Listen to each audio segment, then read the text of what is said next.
तो मैं तुम्हें आजादी दूंगा।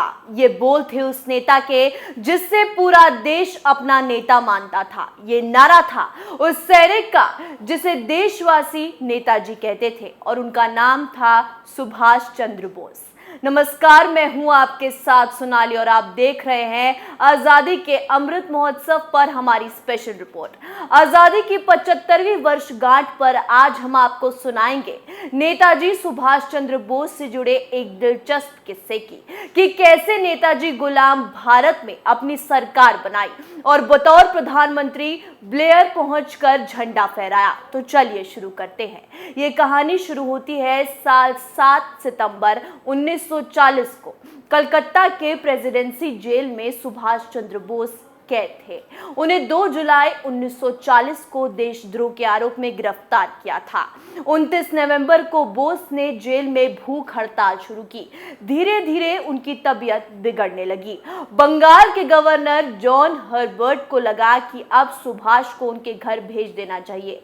जब ठीक हो जाए तो फिर से गिरफ्तार कर लिया जाएगा, ताकि उन पर यह आरोप ना लगे कि अंग्रेजी सरकार की हिरासत में सुभाष चंद्र की मौत हो गई। 5 दिसंबर को हर्बर्ट ने बोस को उनके घर भेज दिया। उसी दिन दोपहर में नेताजी ने अपने भतीजे शिशिर को बुलाया। उन्होंने शिशिर से पूछा, मेरे लिए एक काम करोगे? शिशिर सुभाष का इरादा भाप गए कि वो जेल से भागना चाहते हैं। इसके बाद नई रणनीति बनी। शिशिर बाजार गए और कुछ विजिटिंग कार्ड्स छपवाए। उन कार्ड्स पर लिखा Mohammed Ziauddin, BA LLB, travelling inspector, The Empire of India Assurance Company Limited. जिसके बाद 16 से 17 जनवरी 1941 को नेताजी सुभाष ने मुस्लिम का रूप धरा और अपने भतीजे के साथ एक जर्मन वंडर कार में सवार हो गए और अगले दिन सुबह वहां से करीब 275 किलोमीटर दूर धनबाद पहुंचे। दिन भर यहां छुपे रहे और रात होने का इंतजार किया। जैसे शाम ढली, सुभाष गोमो के लिए निकल पड़े। घंटे भर में गोमो पहुंच गए। इसके बाद यहां से उन्होंने दिल्ली की ट्रेन पकड़ी। दिल्ली से वो पेशावर पहुंचे। वहां उन्होंने एक गूंगे बहरे पठान का रूप धर लिया, क्योंकि वो वहां की स्थानीय भाषा पश्तो नहीं जानते थे। इसके बाद पेशावर से 31 जनवरी 1941 की सुबह वो काबुल पहुंचे। यहाँ जर्मनी और इटली के दूतावास के जरिए समरकंद होते हुए नेताजी पहले मॉस्को और फिर जर्मनी पहुंचे, जहां 29 मई 1942 को जर्मन तानाशाह हिटलर से नेताजी बोस ने मुलाकात की। ये तस्वीर उसी वक्त की है और अपने फौज के लिए सैनिक मांगे। हिटलर ने नेताजी को सैनिक दिए थे जिनकी जापान में ट्रेनिंग हुई थी। इसके बाद नेताजी को जापान जाना था। सुभाष चंद्र बोस की जर्मनी से जापान पहुंचने की कहानी भी फिल्मी है। उन्हें पहले जर्मन पनडुब्बी से पूर्वी अफ्रीका के करीब माडागास्कर के समुद्र तट लाया गया। वहां बीच समुद्र में खतरनाक तरीके से उन्हें जापानी पनडुब्बी में ट्रांसफर किया गया। इस तस्वीर को देखिए। सबसे बाईं ओर उसी पनडुब्बी के क्रू के साथ चश्मे में सुभाष चंद्र बोस नजर आ रहे हैं। ये तस्वीर 28 अप्रैल साल 1943 की है। भारत से भागने के करीब 2 साल बाद साल 1943 में 29 दिसंबर को नेता भी भारत लौटे। जगह थी अंडमान निकोबार का ब्लेयर पोर्ट। इस किस्से से पहले चलिए आपको आजाद हिंद सरकार और दिल्ली चलो नारे की कहानी सुनाते हैं। तारीख 5 अगस्त 1943। सुभाष चंद्र बोस ने सिंगापुर के मौजूद कनॉट ड्राइव के पास पड़ांग में बतौर सुप्रीम कमांडर आजाद हिंद फौज यानी INA के जवानों को संबोधित किया। इस दौरान उन्होंने ऐलान किया कि INA 1943 के अंत तक भारत की जमीन पर होगी। इससे ठीक 1 महीने पहले नेताजी ने आजाद हिंद फौज के बारे में लोगों को बताया था और उन्होंने कहा कि INA का मकसद है दिल्ली चलो। तारीख 21 अक्टूबर 1943। इस दिन सिंगापुर में सुभाष चंद्र बोस ने provisional government of free India यानी अर्जी हुकूमत आजाद हिंद यानी आजाद हिंद सरकार बनाने का ऐलान किया। ये तस्वीर उसी मौके की है। सरकार में 11 मंत्री और INA के 8 प्रतिनिधि थे। सुभाष खुद राज्य प्रमुख यानी प्रधानमंत्री और युद्ध मंत्री थे।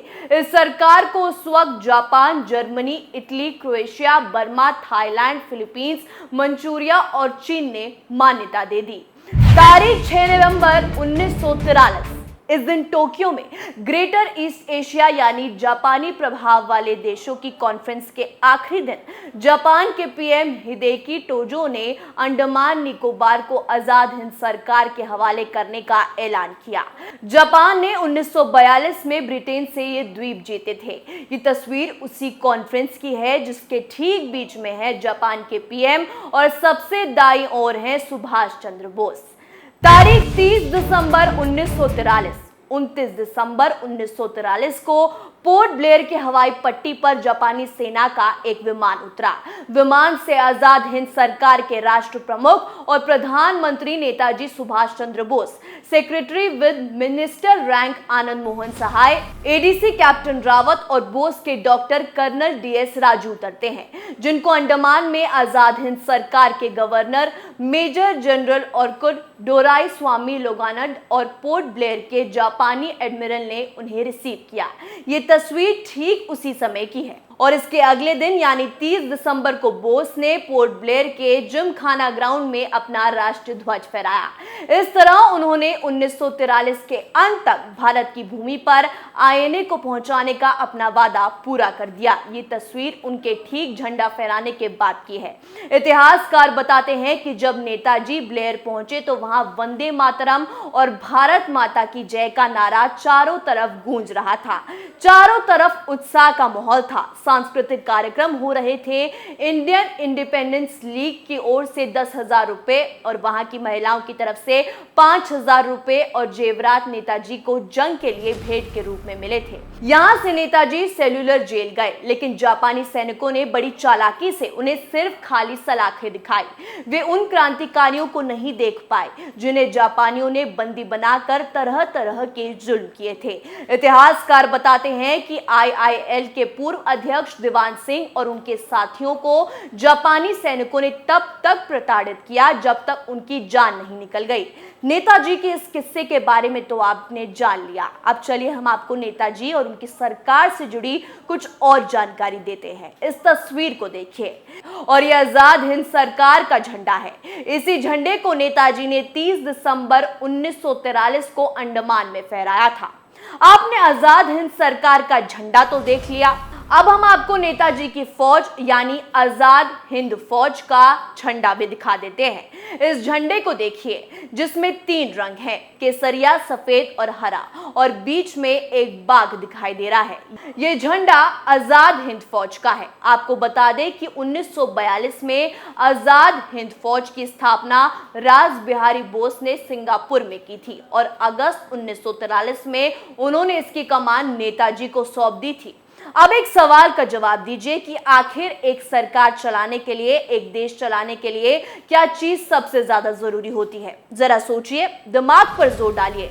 नहीं समझ आया तो चलिए हम ही इसका जवाब दे देते हैं, वो है पैसा। नेताजी सुभाष चंद्र बोस भी इस बात से भली भांति वाकिफ थे, इसलिए उन्होंने आजाद हिंद सरकार का बैंक भी बनाया था। और ये तस्वीर जो आपको दिखाई दे रही है, ये आजाद हिंद फौज की करेंसी नोट है।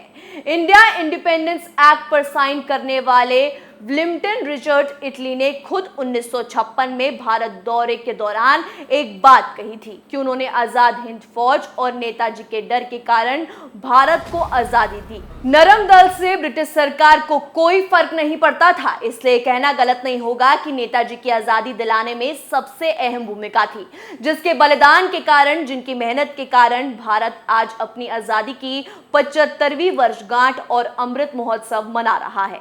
इस अमृत महोत्सव पर कैपिटल टीवी अपने उन देशभक्तों और वीर महान क्रांतिकारियों को नमन करता है जिनकी वजह से हम ये आजादी मिली। और जाते जाते आप सभी को एक बार फिर से आजादी के अमृत महोत्सव की हार्दिक बधाई। जय हिंद।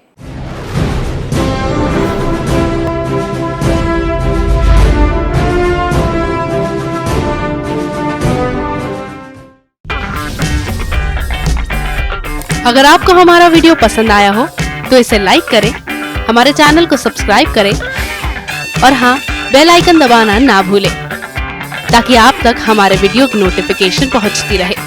आप अपना सुझाव हमें कमेंट बॉक्स में दे सकते हैं। हमारे साथ जुड़ने के लिए शुक्रिया।